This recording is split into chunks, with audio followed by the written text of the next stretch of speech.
Rocket News. I'm Rajesh Midha, your host. The future is different and it's here now. Joining me today is the amazing design team from Bottle Rocket. Our topic for today is your customers are the most important thing right now.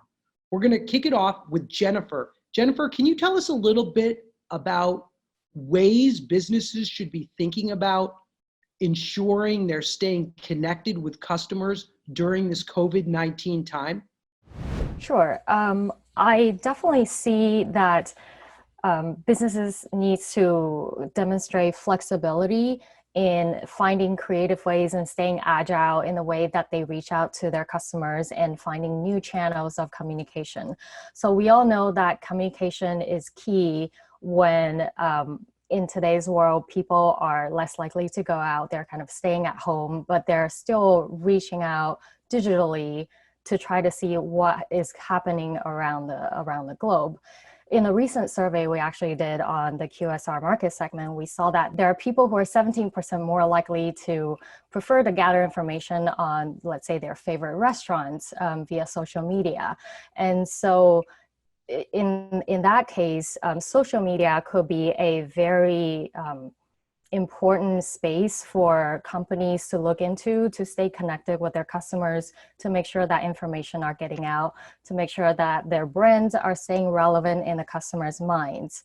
In the front of being agile and creative, we are seeing that companies are finding ways to reach out to their customer and to still provide the quality service that their customers have come to know and love, but through different methods. So let's say a restaurant, they have started, we're starting seeing a lot of contactless delivery, contactless payment methods, curbside pickup, and also maybe like an app has started marking truck drivers, their truck as home so that they can make deliveries to that location.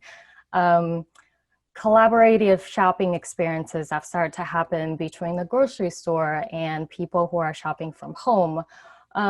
So there are a lot of methods that companies need to start thinking outside the box to see how they can better reach out to their customers, not through normal traditional methods, but through creative ways digitally in all sorts of channels.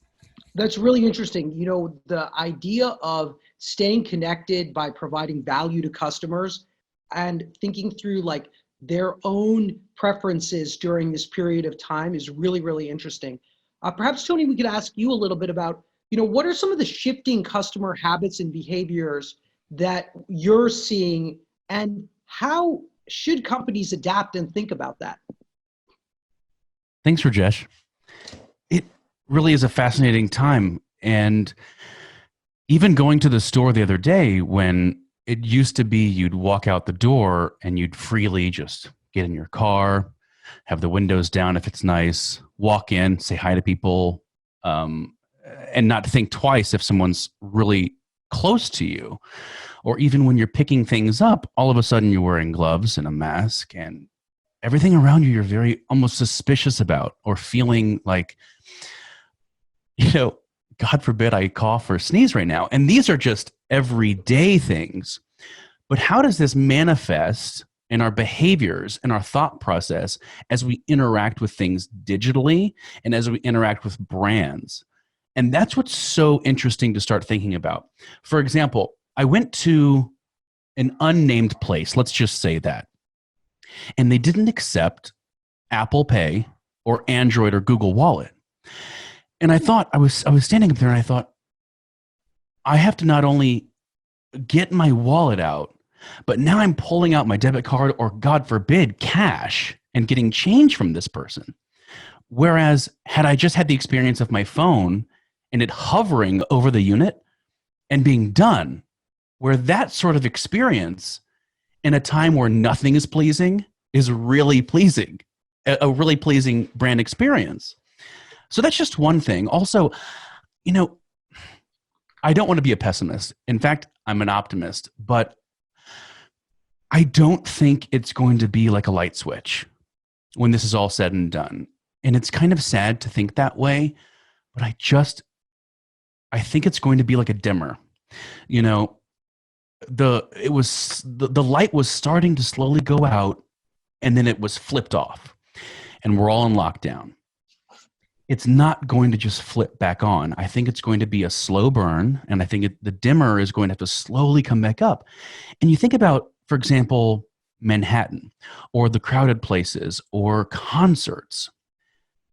Do you really suspect people will be interacting and experiencing these things as they did but 3 months ago?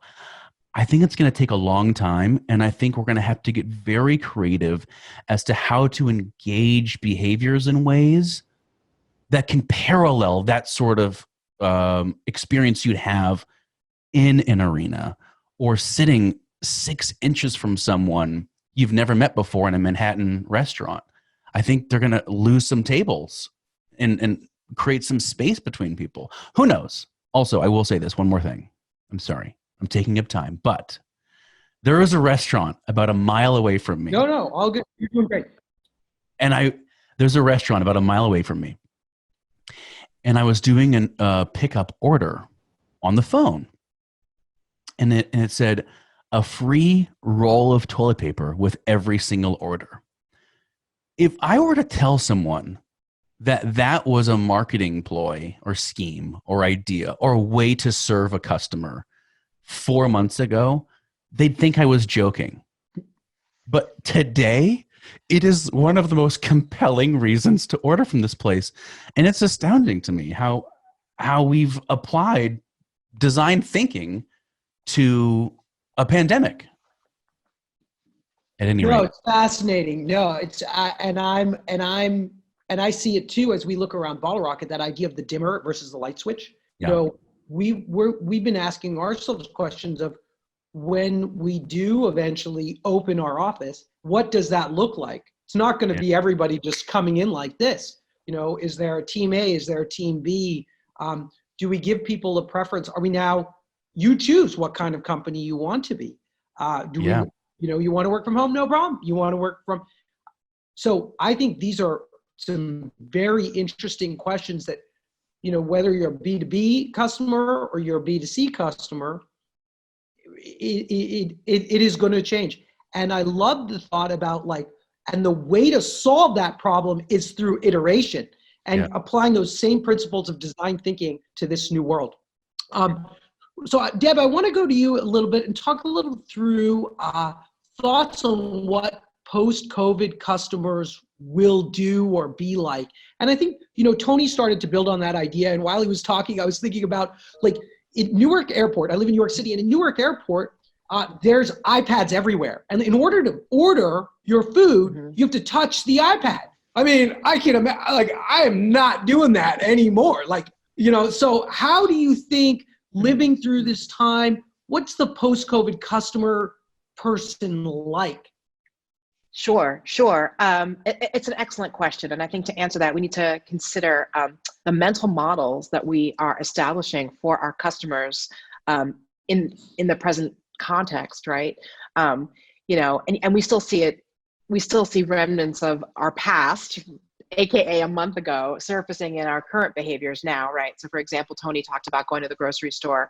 I was at a grocery store the other day, and it was like, there was no pandemic going on. People are walking around, forget 6 feet. No one's staying 6 feet away. People are coming right up in your face and getting the broccoli. And, and it's because when they are taken out of their context, right? When they're taken out of their home setting, they're in a supermarket. They're accustomed to shopping in a supermarket in a certain way. That's their existing mental model. They're doing it, right? And maybe they've got a mask on, maybe they've got gloves on, but for the most part, they're going about their business in the same way. And I think it's because, behavior change takes a long time. Behavior is a slow moving thing because our mental models are so firmly ingrained and are so firmly part of who we are. We've established these habits over many, many, many years that it's hard to break. We are starting to see that shift, though. We are starting to see that turning point. And people who are highly connected, as humans, we're social creatures, right? We're highly connected to the world around us. We're highly connected in our communities and our families. As we're starting to become more insular, as we're starting to think more critically about the context in which we operate, we are seeing those changes happening at the individual and the community level. So I think what's going to happen is, as things go back to normal, and of course, and I know people hate this term, it is going to be a new normal. it's going to be very tenuous. It's going to be very slow. It's going to be very difficult, I think, to pull people back into some semblance of regularity as they go about their lives, right? So we are going to see companies needing a little bit more support in terms of how they adjust to map to these changing expectations. Tony hit the nail on the head. When I go to a restaurant, am I going to want to go to one of those places where the tables are 3 feet away from each other? Probably not, right? How can companies and we as businesses help our partners adapt to those changing mindsets, that we can create more of a comfortable situation for people? So how can we help businesses rethink how they're structuring their both digital and physical environments to accommodate to these new ways of thinking and these new mental models that are emerging? So is it helping the restaurant figure out how to design their physical space so that they're able to accommodate maybe fewer people, but in a more comfortable setting? Is it the supermarket whose aisles are this big and really not enough room for people to go both ways down the aisle to pick up things that they need? Is it routing traffic in a different way? And how can we then help our business partners accommodate to those changing behaviors and expectations that customers have? Because they are going to be coming from a place of fear, a place of trepidation, and a place of real anxiety to get back to the way things used to be, while knowing full well that that's not going to be for a while. So that's, I think, the trajectory that we're going to be seeing in some of that behavior post COVID-19. And those are some ways that I think we can help our business partners get through that in support of their customers. Yeah, no, it's super terrific. And I love talking to this group, especially around, why customers are the most important thing right now. Let me ask a question, and maybe anyone from the group can take it, which is, what suggestions do you have for people who want to show appreciation for their customers? How would we think a little bit around that if we were a business leader? I can take a stab and then we'll Go for it. volleyball. Yeah. Please. So there's a few different ways you can do it. Obviously, one which was the free roll of toilet paper. That's just one little example of, it's kind of quirky, it's kind of cute, but also really necessary right now. When you told that story to other people, just for all the marketers out there, when you told that story to other people, do you usually mention the brand and the restaurant that did that? It's a mom and pop. Oh, it's a mom and pop. Okay. And do you, for the local people, do you say the name of the mom and pop? I'm just wondering around like the amplification of that in terms of like, do you remember the toilet paper or do you remember the? Oh. Well, it's a very popular place. Okay, got it. In this town. And Okay. then that on top of it's like, of course, that's why I love this place, because they love me. And that's what I think it's all about. I think you can only say the customer is always right if you have empathy and understanding and truly love the customer, because other than that, it's just a platitude that you train people with when you hire them. So if you have a really true, deep love, appreciation for your customer, it is going to shine through in everything that you offer, whether it's a service, whether it's food, whether it's some sort of experience. And the ones that find ways to show that appreciation, listen, I think the first responders, the people in the medical field now, my dad, my brother, etc., people getting these sort of praise and free meals and whatnot, that is spectacular. However, it's a little late, because yes, they are extraordinarily proficient in what they do and are rising to the occasion now, but these people rise to the occasion every single day of their lives since they take their oath. So I think if we can lead with that mentality, as opposed to when something happens and we're forced to, if every day we operate that way, my goodness gracious, wouldn't it be an amazing thing? It's so Yeah, much. I think, Go sorry, ahead. Rajesh. Go I was ahead. going to just follow on what Tony was saying. I think that there's a lot behind that. And I think, and this is going to sound a little cynical of me, the act of helping, supporting, serving first responders is part of the story, right? The bigger picture there, the external narrative is what it communicates to your customers, right? So there's a local business that's doing something similar. They give, free meals to first responders on Thursdays. They're doing all kinds of great stuff. And it's because deep inside, I think as humanity, as human beings, we really do care about other people. And I think customers like to see that a business they support is actually going the extra mile for those people, for those first responders. So it's working in multiple ways, right? It's filling a need that first responders have, but it's filling a business need too, because they're helping their customers feel good about what they're doing, which makes it an even more attractive proposition to shop there. So I think the toilet paper is part of it. I think the first responders piece is part of it. I think what we're seeing is businesses, and I think there's a self-reflective piece too, where businesses who actually take care of their employees are seeing an increase in adoption by their customers as well. Like another local restaurant is doing these quarantine boxes where they're selling meat and eggs and butter that they would have normally had in their supply case, right? That they would normally use to make meals for the restaurant consumers that they're not serving anymore because no one's coming to the restaurant. And the way they're positioning it is, hey, if you come and buy this box from us for $48 or $60 or whatever it is, you're keeping our chefs in business. You're keeping our suppliers in business. You're keeping our servers in business. We're helping first responders. Like, there's so much altruism out there, and we're really seeing it come out in people.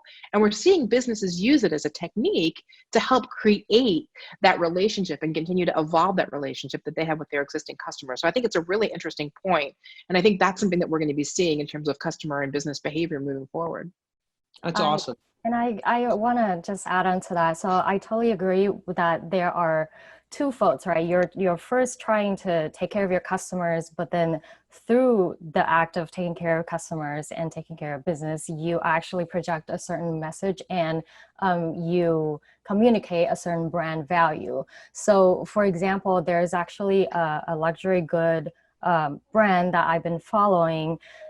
Of course, during this time, people's disposable income is a little less, so they tend to curb on those purchases. They still have the supply chain and the materials and everything. So instead, they actually blast out an email and ask their community to become creative in helping them solve the problem and helping them find a way where they can contribute to COVID-19. So what they ended up doing is a couple weeks later, they said that they're shifting a part of their supply to build masks, to use the fabric to make masks for people who might need them the most, and for first responders and for hospitals and things like that. And that creates a tangible impact on a community around them.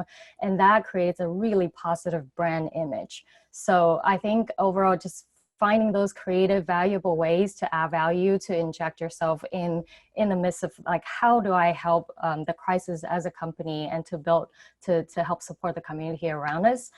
This is a very important thing for companies to look into. Wonderful. Thank you, Jennifer. Thank you, Tony. Thank you, Deb. It's really been a pleasure to be with all of you. Thanks for joining Bottle Rocket News.